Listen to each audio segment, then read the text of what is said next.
रामचंद्र प्राचीन भारत में अवतरित भगवान हैं। हिंदू धर्म में राम विष्णु के 10 अवतारों में से 7वें हैं।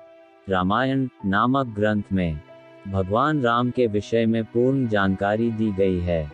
भगवान राम को मर्यादा पुरुषोत्तम कहा जाता है। खास तौर पर उत्तर भारत में राम बहुत अधिक पूजनीय हैं। भगवान राम जी का जन्म अयोध्या के राजा के घर में हुआ था। उनकी माता का नाम कौशल्या और पिता का नाम दशरथ था। भगवान राम के 3 भाई थे, भरत, शत्रुघ्न और लक्ष्मण। भगवान राम जी के गुरु का नाम वशिष्ठ था। उनका विवाह माता सीता के साथ हुआ था। भगवान राम और सीता जी की जोड़ी को आज भी एक आदर्श जोड़ी माना जाता है। भगवान राम जी के 2 पुत्र थे, लव और कुश। हनुमान भगवान राम के सबसे बड़े भक्त माने जाते हैं। गुरुकुल में शिक्षा श्री राम और उनके तीनों भाई भरत, लक्ष्मण और शत्रुघ्न ने गुरु वशिष्ठ के गुरुकुल में शिक्षा पाई। चारों भाई वेदों उपनिषदों के बहुत बड़े ज्ञाता बन गए। गुरुकुल में अच्छे मानवीय और सामाजिक गुणों का उनमें संचार हुआ। अपने अच्छे गुणों और ज्ञान प्राप्ति की ललक से वे सभी अपने गुरुओं के प्रिय बन गए। भगवान राम ईसा पूर्व 5114 में पैदा हुए थे। अगर आज से हिसाब लगाया जाए तो 5114 जोड़ 2016 इक्वल्स 7130 दिव्या साल पहले भगवान श्री राम पैदा हुए थे। यह शोध महर्षि वाल्मीकि की रामायण में उल्लेखित उनके जन्म के आधार पर किया गया है। भगवान राम पर यह शोध वैज्ञानिक संस्था आई ने किया है। इस शोध में मुख्य भूमिका अशोक भटनागर, कुलभूषण मिश्र और सरोज बाला ने निभाई है। इनके अनुसार 10 जनवरी 5114 को भगवान राम का जन्म हुआ था।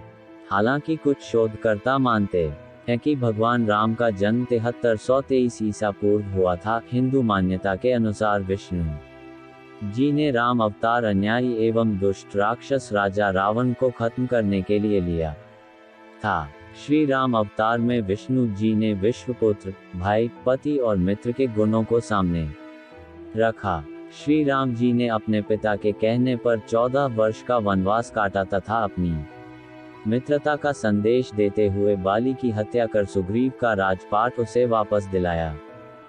भगवान राम को मर्यादा पुरुषोत्तम भी कहा जाता है। राम ने मर्यादा के पालन के लिए राज्य, मित्र, माता पिता, यहाँ तक कि पत्नी का भी साथ छोड़ा। इनका परिवार आदर्श भारतीय परिवार का प्रतिनिधित्व करता है। राम रघुकुल में जन्मे थे, जिसकी परंपरा प्राण जाए पर वचन ना जाए की थी।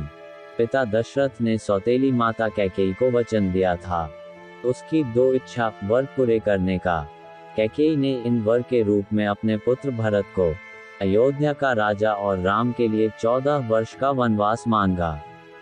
पिता के वचन की रक्षा के लिए राम ने खुशी से 14 वर्ष का वनवास स्वीकार किया। पत्नी सीता ने आदर्श पत्नी का उदाहरण पेश करते हुए पति के साथ वन जाना पसंद किया। सौतेला भाई लक्ष्मण ने भी भाई का साथ दिया। भरत ने न्याय के लिए माता का आदेश ठुकराया और बड़े भाई राम के पास वन जाकर उनकी चरण पादुका चप्पल ले आए। फिर इसे ही राजगद्दी पर रखकर राजकाज किया। राम की पत्नी सीता को रावण हरण चुरा कर ले गया। राम ने उस समय की एक जनजाति वानर के लोगों की मदद से सीता को ढूंढा। समुद्र में पुल बनाकर रावण के साथ युद्ध किया। उसे मारकर सीता को वापस लाए। जंगल में राम को हनुमान जैसा दोस्त और भक्त मिला, जिसने राम के सारे कार्य पूरे कराए। राम के अयोध्या लौटने पर भरत ने राज्य उनको ही सौंप दिया। राम न्याय प्रिय थे, बहुत अच्छा शासन किया, इसलिए आज भी अच्छे शासन को रामराज्य की उपमा देते हैं। हिंदू धर्म के कई त्योहार जैसे दशहरा और दीपावली राम की जीवन कथा से जुड़े हुए हैं। रामनवमी का पावन पर्व श्री राम के जन्म उत्सव के रूप में मनाया जाता है। भगवान राम को मर्यादा पुरुषोत्तम भी कहा जाता है। माना जाता है कि भगवान राम ने हर काम एक मर्यादा में रहकर किया। फिर चाहे बिना किसी प्रश्न के अपने माता पिता की आज्ञा का पालन करना हो या फिर वन में सीता हरण के बाद रावण का वध। रावण की मृत्यु के बाद भी उन्होंने अपने दुश्मन से बैर नहीं रखा, बल्कि अपने भाई को रावण के पास शिक्षा लेने के लिए भेजा। भगवान राम का चरित्र हमें माता पिता की सेवा करना, उनकी आज्ञा का पालन करना सिखाता है। भगवान श्री राम के बारे में महर्षि वाल्मीकि द्वारा अनेक कथाएं लिखी गई हैं। वाल्मीकि के अलावा प्रसिद्ध महाकवि तुलसीदास ने भी श्री राम के महत्व को लोगों को समझाया है।